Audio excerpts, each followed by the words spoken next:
നമ്മൾ ഇന്ത്യക്കാരോട് ദുബായ് വേണോ അതോ വേറൊരു രാജ്യം വേണോ എന്ന് ചോദിച്ചാൽ ഏത് രാജ്യമായിരിക്കും അവർ ചൂസ് ചെയ്യുന്നത്? ഒബ്വിയസ്ലി ദുബായ് തന്നെ പറയുള്ളൂ. കാരണം ഏകദേശം 1.3 മില്യൺ ദുബായിയുടെ ടോട്ടൽ പോപ്പുലേഷനിൽ ആകെ ടോട്ടൽ പോപ്പുലേഷൻ 4 മില്യൺ, അതിൽ 1.3 മില്യനും ഇന്ത്യൻസ് ആണ്. അപ്പോൾ എന്തുകൊണ്ടാണ് ഇത്രയധികം ഇന്ത്യൻസ് ദുബായിലേക്ക് വരുന്നതെന്ന് പറയുന്ന ഒരുപാട് റീസൺസ് ഉണ്ട്.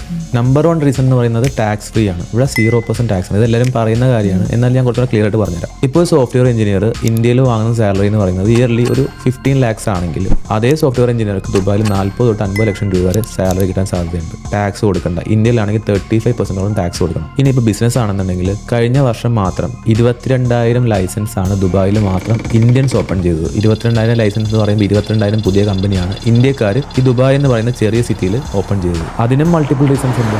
100% ഓണർഷിപ്പാണ്. ഇവിടെ ഒരു ലോക്കലിന്റെ സഹായമില്ലാതെ തന്നെ ഒരു കമ്പനി ഓപ്പൺ ചെയ്യാം. ഇനി 9% മാത്രമാണ് കോർപ്പറേറ്റ് ടാക്സ് വരുന്നത്. പിന്നെ ബിസിനസ് ചെയ്യുന്ന ഒരാളെ സംബന്ധിച്ചിടത്തോളം ഗ്ലോബൽ ആക്സസ് കൂടുതലാണ് ദുബായ്. ദുബായിൽ എല്ലാ രാജ്യങ്ങളിലെ ആൾക്കാർ ഇവിടെ ഉണ്ട്. അതുകൊണ്ട് തന്നെ ബിസിനസ് എക്സ്പാൻഡ് ചെയ്യാനും കുറച്ചും കൂടെ നല്ല രീതിയിലേക്ക് കൺവേർട്ട് ചെയ്യാനും ദുബായ് ഇന്ത്യയെക്കാട്ടും നല്ലൊരു ഡെസ്റ്റിനേഷനാണ്. ഞാനിപ്പോൾ ഇതെല്ലാം ചുരുക്കിയാണ് പറയുന്നത്. ഇനി ഒരു കാരണം പറയാം, ലൈഫ് സ്റ്റൈൽ ഏറ്റവും ഇമ്പോർട്ടൻറ്റ് ഫാക്ടർ സേഫ്റ്റി.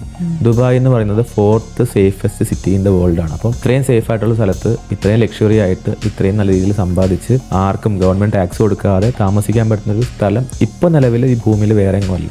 അതുകൊണ്ടാണ് ഇന്ത്യൻസ് ഏറ്റവും അധികം ദുബായിലേക്ക് വരുന്നത്.